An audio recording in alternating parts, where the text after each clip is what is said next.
Alright, what's up, y'all? Welcome to True Crime Travel Map. This is a podcast based off of a map I've been putting together. I accrued over so far 400 true crime locations or infamous addresses that are connected to killers or true crime events. You can check this map out at truecrimetravelmap.com. If you guys have a location that isn't on my map, please send me it and go to truecrimetravelmap@gmail.com. I appreciate all the emails, but let's just get into it. Today we're going to Bangor, Maine, and we are going to dive into the State Street Bridge killing of Charlie Howard. Alright, here's some background. By the way, good look Wikipedia. Charlie Howard was from Portsmouth, New Hampshire, a young fair-haired man. Charlie was small-boned and suffered from asthma. He was often made fun of as a small child, and he was bullied in high school due to his sexual orientation. Not cool. He did not attend his graduation to spare his family from the taunts he'd often received. Extra not cool, dude. With his poor grades, he knew that college was not for him.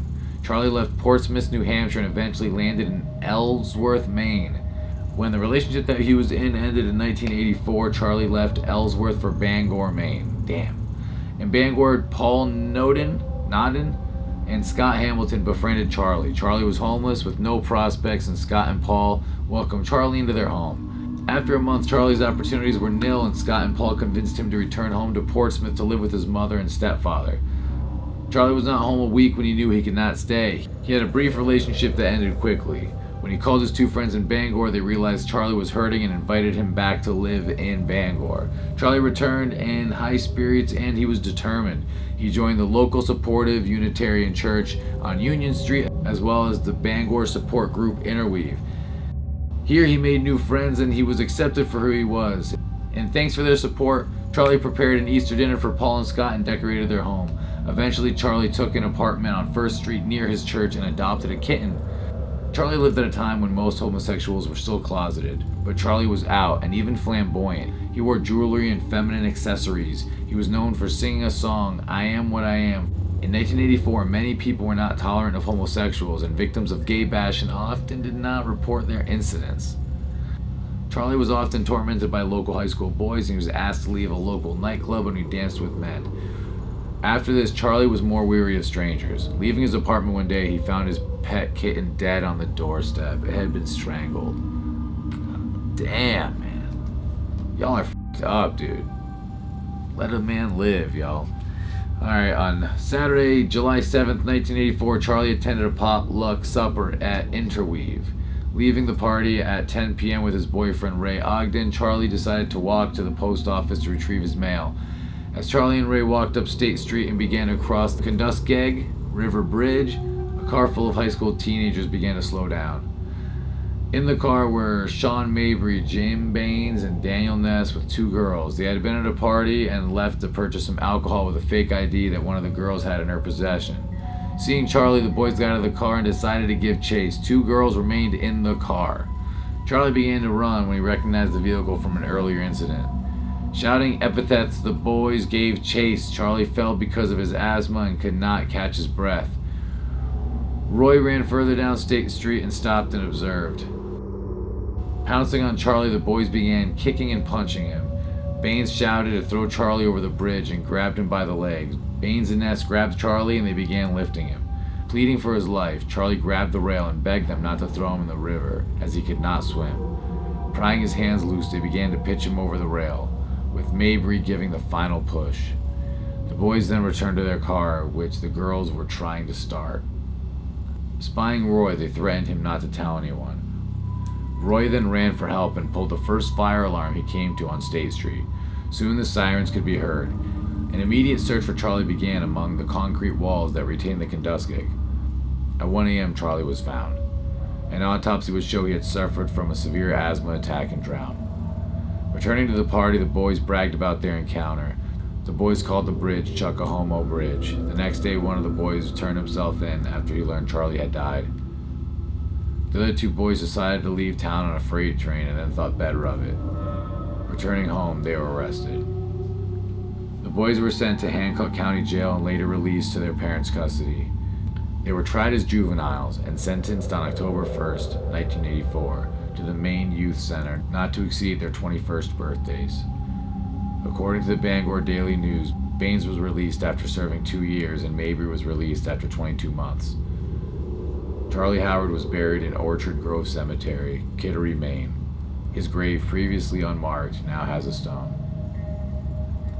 25 years later, the Bangor Daily News tried to locate Sean Mabry, Jim Baines, and Daniel Ness for their views on the murder.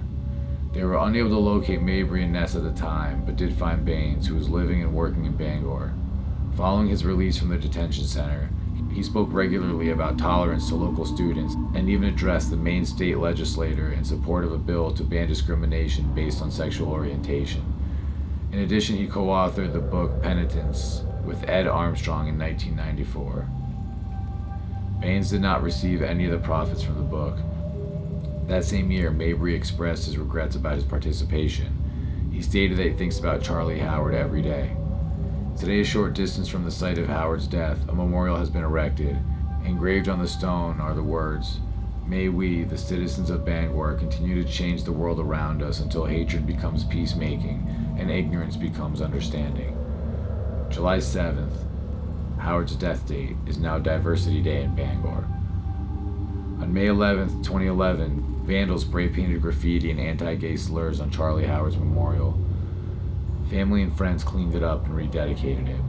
In 2021, a stone bench was installed in Portsmouth's Commercial Alley with the inscription of Howard's favorite song, "I Am What I Am," from the musical Lakaja Falls. Charlie's murder also had a legacy in pop culture. Charlie Howard's murder inspired a similar scene in Stephen King's 1986 novel It, in which 3 homophobic teenagers throw a young gay man, Adrian Mellon, over a bridge into the Kentuskeg, where he was set upon and murdered by the novel's antagonist Pennywise. In the 2019 film adaptation It, Chapter 2, Canadian actor Xavier Dolan portrayed Adrian Mellon in the opening scene. Also, Marky Doty wrote a poem about the murder called Charlie Howard's Descent. The murder is also inspired for a novel by Betty Green titled The Drowning of Stephen Jones. Okay, so if you'd like to visit the location of the Charlie Howard death, it's 1 Hammond Street, Bangor, Maine, 04401. Go to truecrimetravelmap.com. You guys can click on the X that says, I believe it says the killing of Charlie Howard. It might say State Street Bridge, killing of Charlie Howard. There, when you go to the location, the State Street Bridge is located directly in the center of town in Bangor, Maine. There's a memorial for Charlie Howard on the bridge, featuring a large stone flower pot and an inscription that reads, "May we, the cities of Bangor, continue to change the world around us until hatred becomes peacemaking and ignorance becomes understanding. Charlie Howard, an openly gay man, died here at the hands of hatred and ignorance on July 7th, 1984.